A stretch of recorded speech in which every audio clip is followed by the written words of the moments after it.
पक्ष है हिंदी, हार की जीत, इसके रचयिता सुदर्शन जी हैं।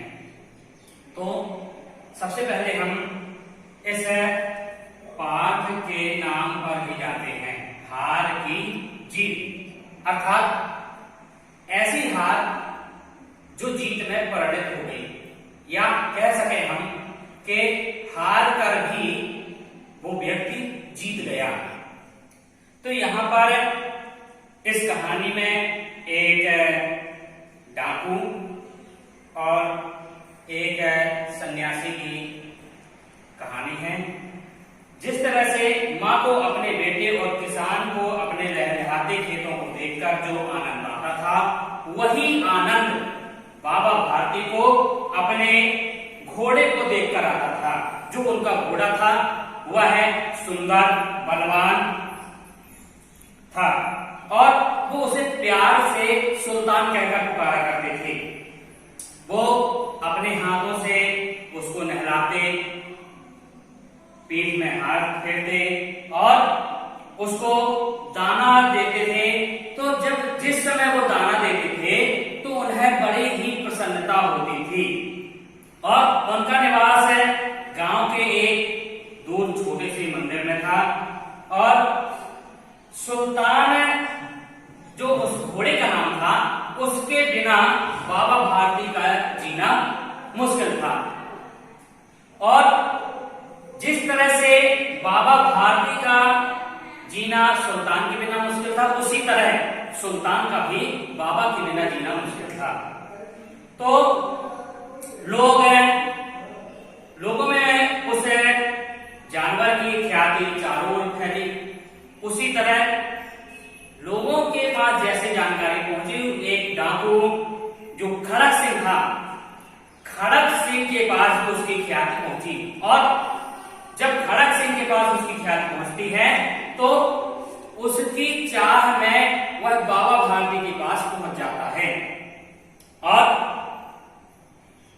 तो जब वो पहुंचता है तो बाबा भारती से कहता है कि मैं सुल्तान की चाह में यहां पर आया हूं। तो बाबा भारती ने उन्हें बैठाया, नमस्कार किया और पूछने लगे, कहो इधर कैसे आ गए? तो बोलता है, सुल्तान की चाह खींच लाई। विचित्र जानवर है, देखोगे तो प्रसन्न हो जाओगे। बाबा भारती सुल्तान की खूबियां गिना रही हैं। क्या कहते हैं कि जानवर तो है और बहुत विचित्र है, जब आप देखेंगे तो प्रसन्न हो जाएंगे। मैंने भी बड़ी प्रसन्नता सुनी है, मैंने भी बड़ी प्रशंसा सुनी उसकी। सुल्तान बोल रहा है, वो खड़क से बोल रहा है, उसकी चाल तुम्हारा मन मोह लेगी। अब बाबा भारती उसके व्याख्यान, घोड़े के व्याख्यान दे रहे हैं। कहते हैं देखने में बड़ा सुंदर है, क्या कहना जो उसे एक बार देख लेता है, हृदय में उसके छवि अंकित हो जाती है। और बाबा भारती और खड़क सिंह अस्तबल में पहुंच गए।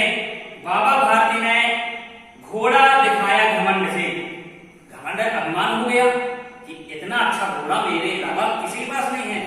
खड़क सिंह ने घोड़ा देखा और कुछ देर तक आश्चर्य से चुपचाप खड़ा रहा। वह उसकी रूप सज्जा को देख, घोड़े की रूप सज्जा को देखकर चकित रह गया।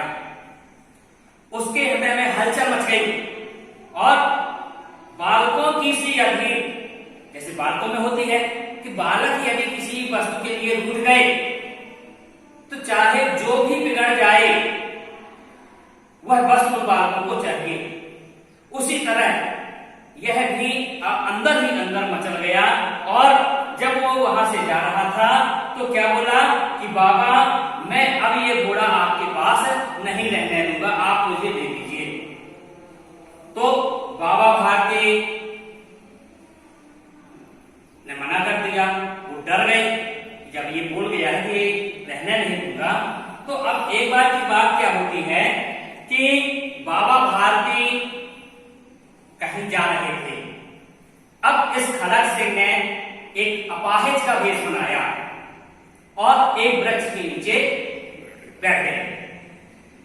वहीं से बाबा भारती निकल रहे थे तो एकाएक आवाज आई कि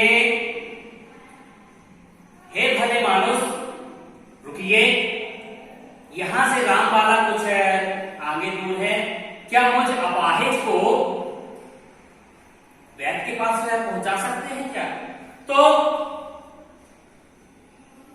बाबा भारती ने पीछे मुड़ के देखा तो वह अपने रूप सज्जा बदलते हुए था, वेशभूषा बदलते हुए था, तो पहचान नहीं पाए। तो उन्होंने एक मानवता के कारण उसे घोड़े में सवार किया और खुद पैदल चलने लगे। जैसे ही वह घोड़े पर बैठा और उसकी लगाम हाथ में आई और वो वहां से जाने लगा। और क्या कहता है कि मैंने आपसे कहा था कि मैं इस घोड़े को आपके पास रहने नहीं दूंगा। तब बाबा भारती के समझ में आई कि यह कौन था? डाकू खड़क सिंह था। तो बाबा भारती कुछ समय तो चुप रहे।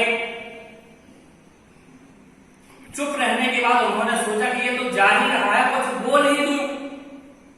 तो उन्होंने अपना हृदय मजबूत करके कहा कि खड़क सिंह, तुम इस घोड़े को ले जा रहे हो तो ले जाओ, पर जिसको ये बात पता चलेगी कि मैंने एक अपाहिज की मदद की थी और उसने पीठ में खंजर भोंक दिया, अर्थात विश्वासघात किया, अब इस संसार में विश्वास समाप्त हो जाएगा। और ऐसा कहकर वो अपने आश्रम की ओर, मंदिर की ओर प्रस्थान कर गए। और रात भर जब वो सोते तो उनको नींद नहीं आ रही थी। वो उसी अस्तबल की ओर देखते और दुखी होते।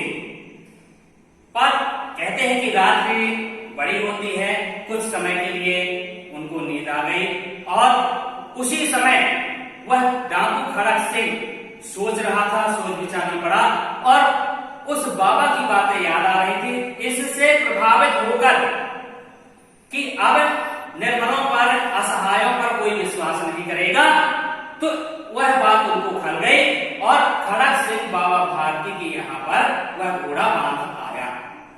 अब सुबह नित्य क्रिया करते थे, घोड़े के पास जाते थे, उसकी सेवा करते, वही आदत उनकी पड़ी रही। तो बाबा भारती जैसे वहां पर जाते हैं तो क्या पाते हैं कि यहां पर घोड़ा बंधा हुआ है। उनका विचार था कि घोड़े को लेकर यहां से भागना पड़ेगा, परंतु बाबा भारती स्वयं वहां इस घटना के सामने प्रकट न कर सके। अब बात क्या हुई, जब रात का तीसरा पहर बीत चुका था, चौथा पहर आरंभ हुआ, तो वो ठंडे जल से स्नान करने लगे। इसके पश्चात इस प्रकार से जैसे कोई स्वप्न चल रहा हो, उनके पांव अस्तबल की ओर बढ़े। जैसे कि मैंने आपको पहले बतलाया कि अस्तबल की ओर जा रहे थे और उन्होंने देखा तो क्या पाया कि अस्तबल में उनका सुल्तान बंधा हुआ था। जब उन्होंने देखा तो उनकी प्रसन्नता का कोई पारंपार न रहा, अर्थात कोई भी ठिकाना न रहा। वो बहुत प्रसन्न हो गए, ऐसे प्रसन्न हो गए जैसे कई वर्षों से बिछड़े पिता और पुत्र मिलते हैं।